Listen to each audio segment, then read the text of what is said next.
Hey friends, welcome to this hands-on tutorial series where I go through every single JavaScript lab from the FreeCodeCamp Fullstack curriculum. Whether you're stuck on a challenge or you just want to understand each concept more deeply, this series is here to walk you through it all step by step. I am Alain, and in today's tutorial, we are going to build something interactive, fun and practical, a voting poll app using JavaScript. But before we jump into the code, let me share a quick story that I think will inspire you.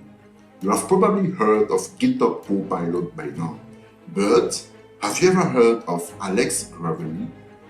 He is simply the engineer who helped build it.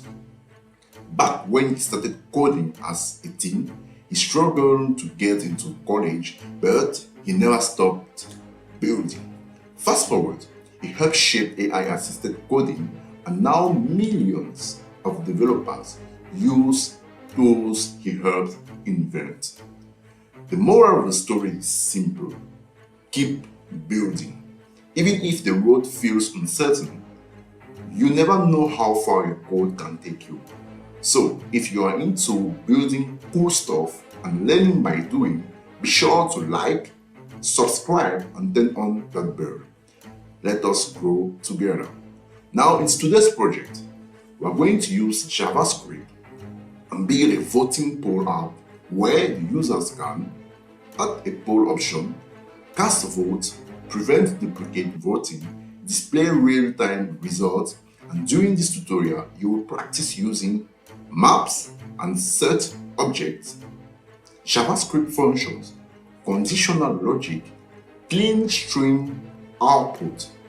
That being said, let us jump in.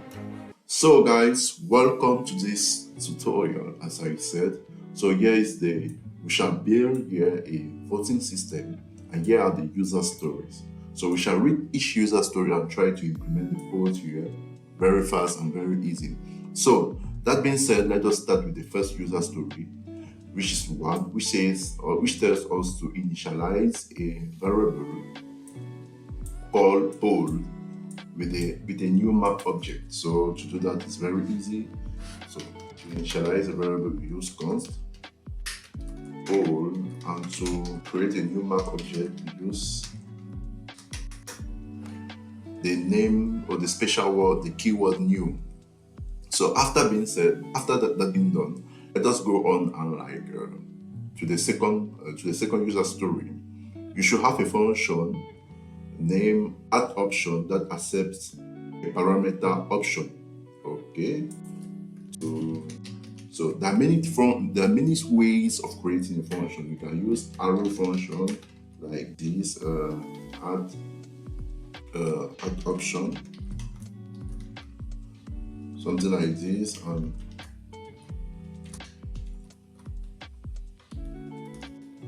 or we can use the traditional way. Personally, I really like to use the traditional way, but for this particular situation, I use the traditional way. So addOption. So now the parameter here is option. Okay. After doing that, let's go on to user story number 3 and try to understand it. So the user story number 3, it basically says that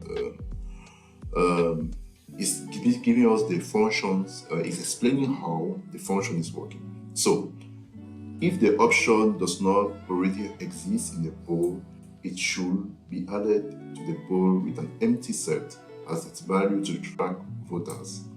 You should also return the message option blah blah added to the poll.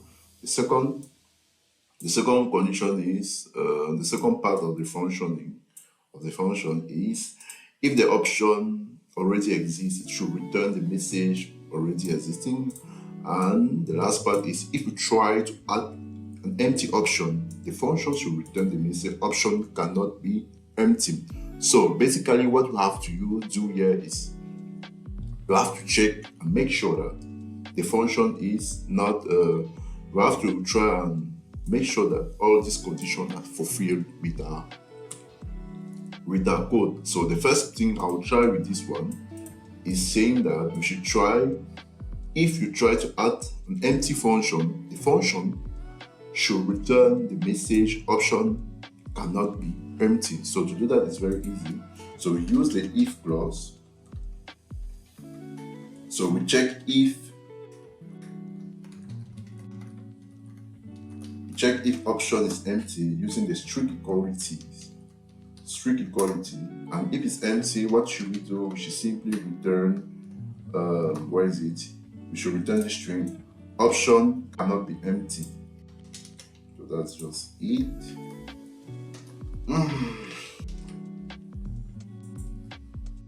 So what's the next step to do here? The next step we shall do here is to check now if the option already exists in our poll. So now to do that is basically easy. So now where is it? If the function already exists, it should return the message option already exists. So now to do that, let's go. We shall first of all, there's a particular method that we use to check whether there's in a function there exists, to check whether there's an element, there's the existence of an element in a particular map set. So say right map.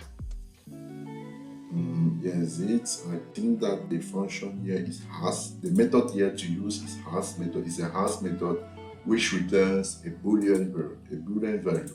So now to do that is simple.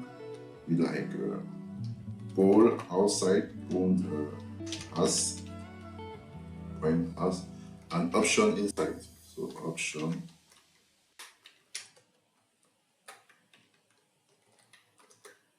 option inside. So after doing that, we just have to return the message option already exists. So if the option exists, what happens here is that this string will be returned. So just go return.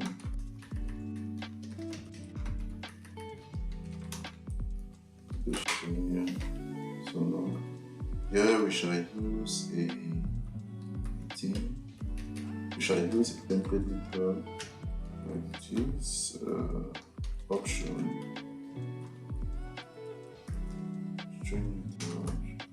Okay, that's for the second. So for the second part is saying that the last case is saying that if the option does not exist in the poll, it should be added to the poll with an empty set. So an empty set is another form of it's an object that helps us to store objects. So as an empty set, as its value to track the voters, you should return the message option added to the poll. Option added to the poll. So as I said here, we shall, when we have already checked that, okay, the option, if you run a function, which we know that okay, the option is not empty, we know that the option does not exist. What happens here next is that we have to add the function, we have to add the option to our maps. So to add object to our maps is simple. We use the method set to add element to our map object. We use the method set. So here is it, as you can see. So precisely what happens here is that here is a, since map object is working with a ID I want to say key value, it's working with a key value system. That is, when you want to use the set method, you have to first of all precise the key, and then secondly precise the value. So the value and the key. So that's what we shall use to create or to add a new value, a new pair, that is a new key value pair to our object, to our map object, to the poll. So to do that is very simple. So it's just like poll set, and what is the name, what is the key value, what is the ID is object, is option, sorry, and what is the thing that we're adding? We're adding a set, an empty set, as you can see here. So as I said, a set is like, it's the same like it's an object that helps us to store elements. So let me just check it, show the thing quickly.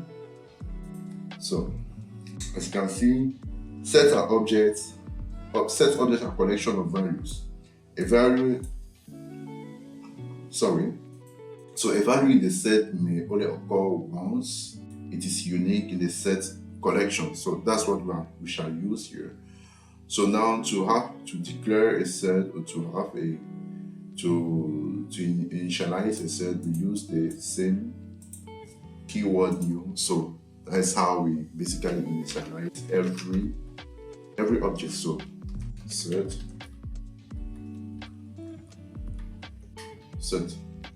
So now we have seen that okay, we have added a new object, we have added a new element to the poll. After that, what we shall do is basically return the message option option dash added to the poll. So return in terms of string literal. Let's go on.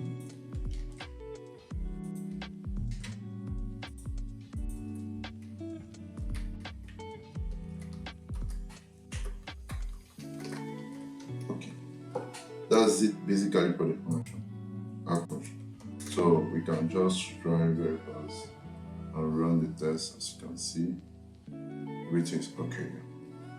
So now let's go on to the vote user story. This user story is simply asking us to create a function that accepts two parameters. So the first parameter is option, and the second parameter is voter ID. So I can just do it. The function is the name of the function is vote. The first parameter is option.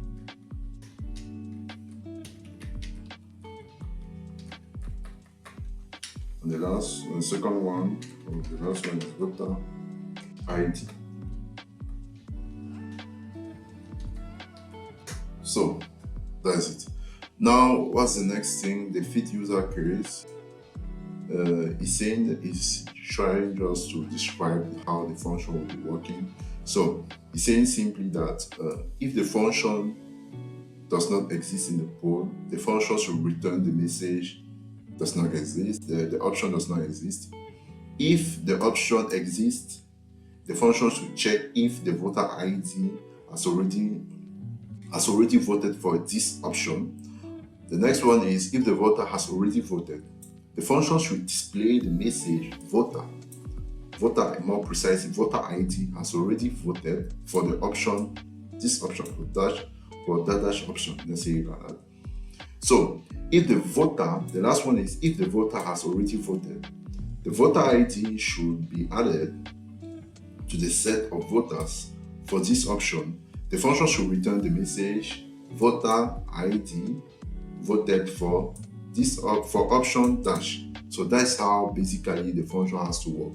So now, as I said, we shall start with the first one. We have to first of all check if the voter option, if the option does not already exist. So to do that, we first of all create an if statement. We do it with an if statement, and inside the if statement, we check whether since we are working with math, so we use a method class. We check whether if the option already exists. So yeah. If the option does not exist in the poll, the function should resolve. We check whether if the function does not exist in the poll, if the option does not exist in the poll, so we negate it. So if that thing is true, so if the option does not exist in the poll, what will happen is simple.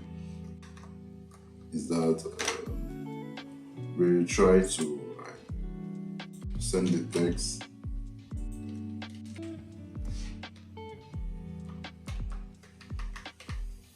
So send the option. Option. We try to return the text. Option does not exist in the poll. So that's it. So the next one we shall do is if the function exists. If the option, this one, if the option exists, the function should check if the voter ID has already voted for this option. So as I was saying, after doing all what I said, we just like return the message voter ID has already voted for the option. So basically these two cases is just one case. We can just produce it with one case. The first step is to first of all collect the voters from the poll. So now to do that, we use the get method. So the voters with the option, so corresponding to the specific option. So we get all the voters that voted this option, as you can see. So after doing that, we check whether inside these voters there exists the voter ID. So the voter ID, I think that is not here. Check whether the voter ID exists.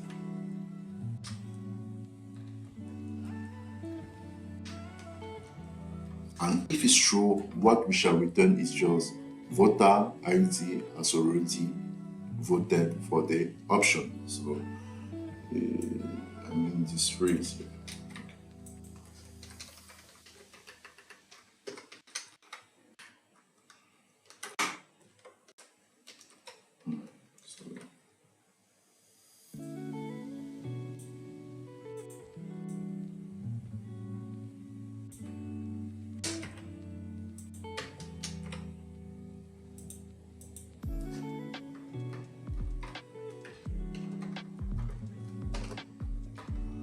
Like option.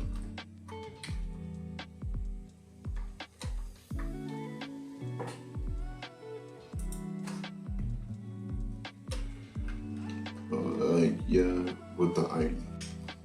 So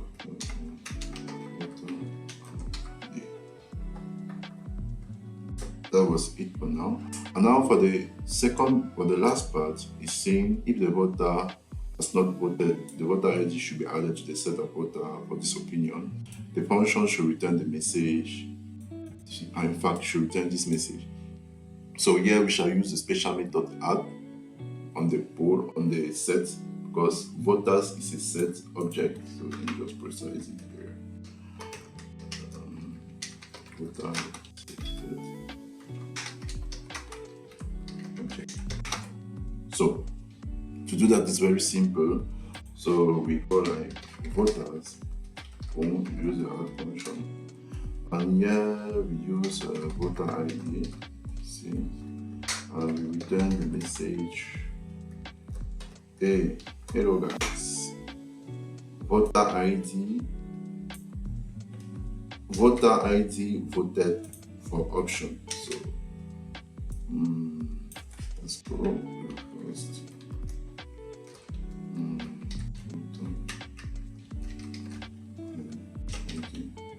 Voted for option.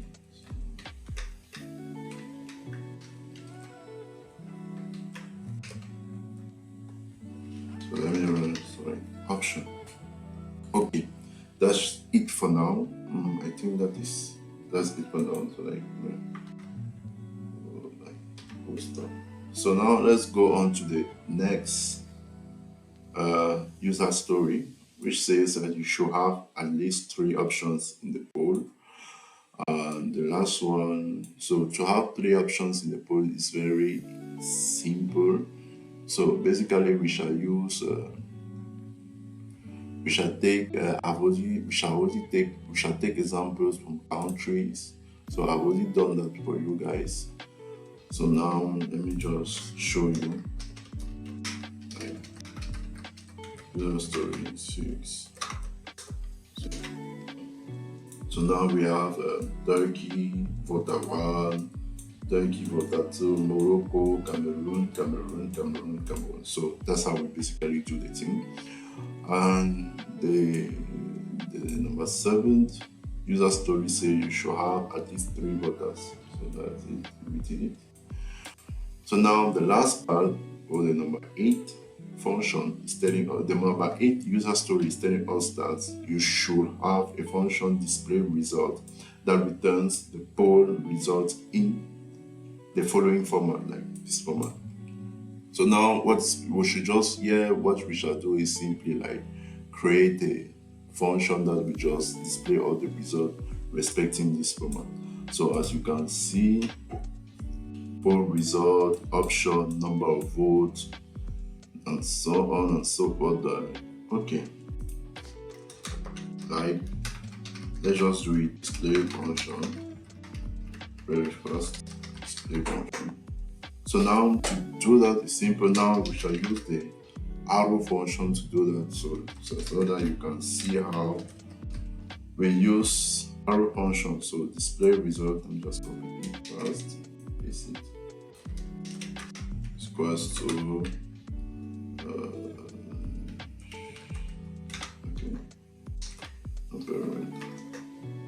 okay. Now the first thing we shall display in the display function is this guy, poll result. Afterward, we shall display option B. Afterward, we shall display option B, option A, and so on and so forth. So now let's just start with, we shall create a simple variable result, and inside it we shall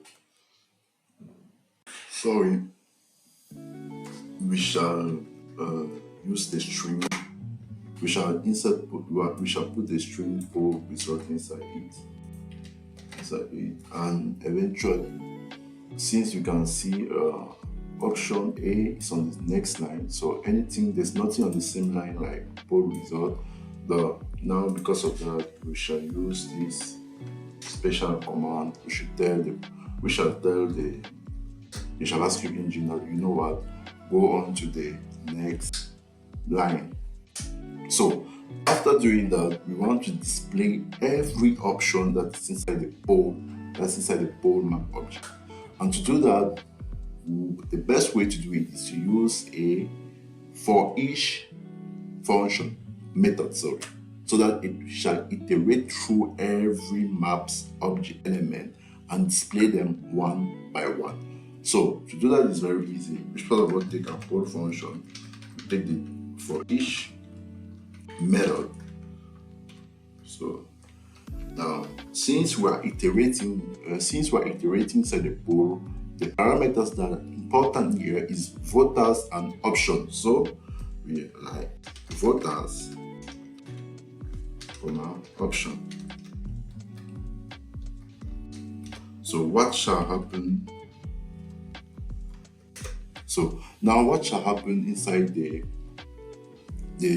function? What shall basically happen when we meet every element, when the function or when the loop meets every element inside the map, inside the poll object? The first thing we shall do is simply increment, basically increment the result. So increment the result. So the thing we shall do is like result, increment it. So we just incrementing is not the right word, but concatenate it. Let's say that concatenate it is a better word. So now we shall concatenate it with what? First of all, with the option. Option. After we shall concatenate. After the next string here is the voter size, which is the voter size is the number of voters or the number of elements inside a set object. So to do that is simple. Space voters. Don't forget that voters is a set object. I said it up here. So size. After that, what follows is simply a string vote with the string votes, yes, with the sign that tells the JavaScript engine to go onto the next line, because as you can see, there's already this option. Option A is on one line. There's nothing that follows after option A. The next thing that follows is on the new line. I don't know if you get it. So that's just it for the display. So Okay, now I think that we have a problem here. I don't know why the result is not that.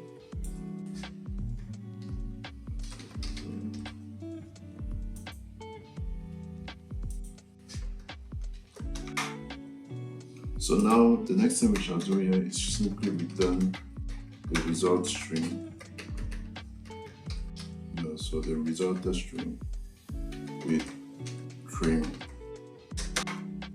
and we are done. So that's how we can build and do something great.